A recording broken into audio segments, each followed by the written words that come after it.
और भारत की जानिब से जो गैर कानूनी इकदाम मोदी की जो गवर्नमेंट है उसकी तरफ से जी पिछले 2 से 3 साल में पाकिस्तान में टारगेट किलिंग्स हो रही है। बयान पर भारतीय बयान के खिलाफ दफ्तर खारजा का रद्द-ए-अमल। पाक चीन वज़राए खारजा ने तनाज़ा पाकिस्तान की एजेंसीज को खुद करना चाहिए था कि जी ये इस किस्म के लोग जो हमने पाल रखे हैं, जिनके जैसे कि बहुत से लोगों को तो नाम आप लोग जानते भी हैं, मैं पिक्चर भी दिखा देती हूँ उन लोगों की आपको। ये तो आपको पता ही, ये तो हमेशा से ही एक मोदी सरकार का ये हथकंडा रहा है कि जब उनको कुछ हालात इस किस्म के लगते हैं तो वो फौरी तौर पर पहले वहां। लेकिन बदकिस्मती से हिंदुस्तान का जो रवैया है वो ऐसा है कि उस पे जितनी भी उनको शर्मिंदगी हो। पाकिस्तान का यह मानना है और पाकिस्तान का यह कहना है कि उसके पास सबूत हैं कि भारत के रा जो एजेंसी है उस। तो ये बताइएगा कि अब आपको क्या लगता है कि आइंदा हिंदुस्तान के क्या जो है वो मकरू अजाइम है? भारत के रा जो एजेंसी है उसने पाकिस्तान के अंदर कई बंदों को ठोक दिया, कई बंदों को मार दिया। हमेशा जो हिंदुस्तान की जो सुप्रीम कोर्ट है उसने आइन और कानून को जो है पसे पुश डालकर। मैं प्राइम मिनिस्टर मोदी की एक स्टेटमेंट देख रहा था कि ये मोदी जो है ये नया भारत है एंड मोदी साहब अब बदल चुके हुए हैं और अब हम घर में घुस के मारेंगे। इनका यह कहना है, पाकिस्तानी कहते हैं कि यहां से फोन जाता है नई दिल्ली से कि उसको फड़का दो, वहां पे फड़का दिया जाता है। कई ऐसी चीजें हैं जो उन्होंने बोली हैं कि भाई हमें प्रूफ मिली है, हमने लोगों को पकड़ा है, हमने लोगों का इंटरव्यू करा है और उससे हमें पता लगा है कि भारत ये करता है। अच्छा, ये बहुत अच्छा तरीका है दोस्तों। जब आपको किसी देश के बारे में गलत चीज फैलानी हो ना, सबसे बढ़िया चीज मीडिया को दे दो। मैं आपको बताता हूं उसके 2 कारण हैं कि मीडिया को खबर क्यों दी पाकिस्तान ने। पहली बात, जो झूठी खबर है वो मीडिया बड़ी तेजी से फैलाता है क्योंकि काफी मीडिया हाउसेस ऐसे हैं जो 100% प्रूफ नहीं मांगते। और प्रूव आपको किसको करना है मीडिया हाउस में? जो उसका एडिटर इन चीफ है, आपको उसको प्रूव करना है। आपको सिर्फ उसको प्रूव करना, आपको कोर्ट ऑफ लॉ में थोड़ा ना प्रूव करना है। आपको किसी जज के सामने, किसी वकील के सामने, किसी ज्यूरी के सामने आपको थोड़ा ना प्रूव करना है। कोई कानून की किताब थोड़ा ना एक बंदा है, आपको एक बंदे को कन्विंस करना है कि सर ये प्रूफ है, ये ठीक ठाक दिख रहा है, अच्छा छाप दे कोई बात नहीं। अगर सही साबित हो गया तो वंडरफुल। गार्डियन क्या न्यूज़पेपर है, क्या अखबार है यार, मजा आ गया, गार्डियन हमने पढ़ा था, देखो भारत की पोल पत्री खोल दी। और अगर झूठा साबित हो गया तो विक्टिम कार्ड प्ले कर देना यार, फ्रीडम ऑफ स्पीच। मीडिया को कैसे मीडिया पे रोक टोक कर रहे हैं, ये मीडिया पे रोक टोक करते हैं। तो साहब, there bread is buttered on both the sides. आपको मीडिया के बारे में बता रहा हूं, जितना खतरनाक मीडिया है उतना और कोई भी ऑर्गेनाइजेशन नहीं है पूरे भारत में। लोग कहते हैं ब्यूरोक्रेसी, लोग कहते हैं पुलिस, कोई कहता है कि जुडिशियल सिस्टम। ओ भाई, everything is repairable, media is not repairable.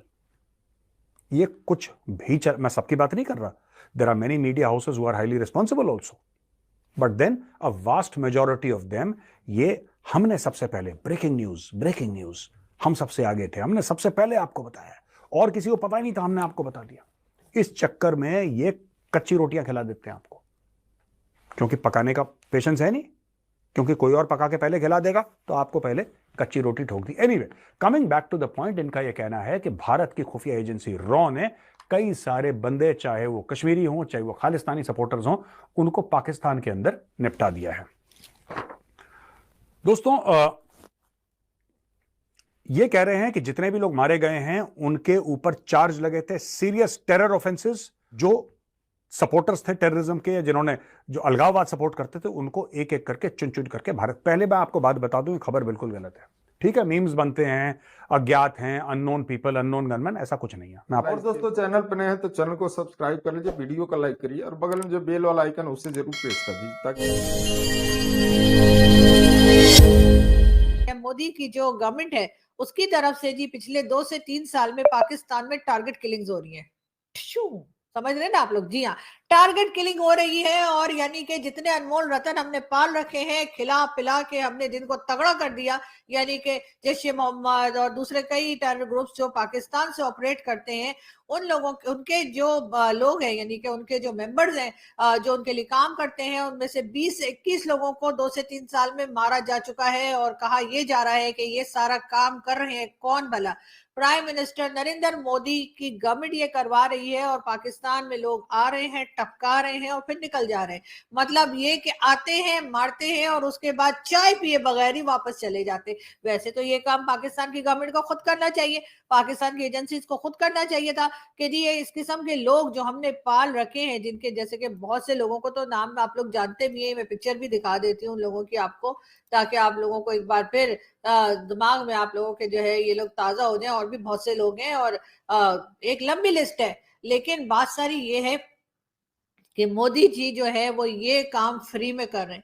मतलब वो जिनको टारगेट किलिंग के लिए भेजा जाता होगा वो भी तो कोई सोशल वर्क करने तो नहीं निकले होंगे। वैसे तो ये सोशल वर्क में भी आ सकती है ये बात, लेकिन ये कि सोशल वर्क तो नहीं कर रहे होंगे ना कोई पेमेंट तो होती होगी ना। चलो अगर वो सोशल वर्क समझ के कर रहे हैं कि जी ये लोग जो है ये टेरर ग्रुप के लोग हैं और इनको मार देना चाहिए, दहशतगर्द हैं, ये टेररिज्म करते हैं, भारत में भी करते हैं और जगह भी करते हैं, दूसरी कंट्रीज में भी करते हैं, तो इनको टपका देना चाहिए। लेकिन फिर भी गोली का, आने जाने का, रहने का, खाने का, कहीं तो ठहरते ही होंगे ना, किसी होटल में, नहीं तो किसी के घर, नहीं तो किसी के किसी गेस्ट हाउस में, या टेंट लगा के, या रोड में भी अगर रह रहे तो खाते पीते तो होंगे ना। इसलिए कि वो जिसको मारना है, हमने तो मूवीज में देखा है ना, बच्चन साहब की मूवीज में और कई मूवीज में आपने देखा होगा कि कितना कितना टाइम लग जाता है, वो निशाना ही लेते रहते हैं और अगला बंदा भाग जाता है।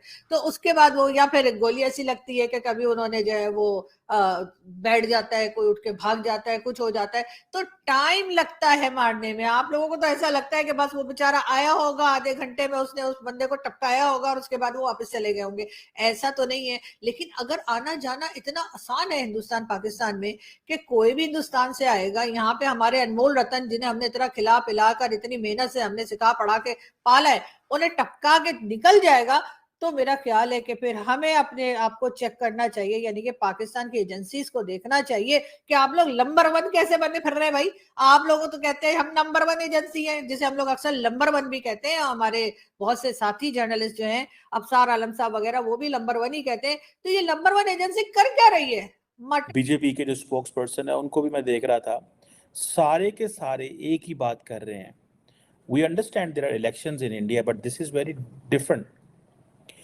कि उन्होंने जो लफ्ज़ इस्तेमाल किया है राजनाथ सिंह साहब ने, उसने कहा अगर दहशतगर्द पाकिस्तान में जाएंगे हम उनको फॉलो करेंगे और उनको हम उनकी ज़मीन पे जो है वो मारेंगे।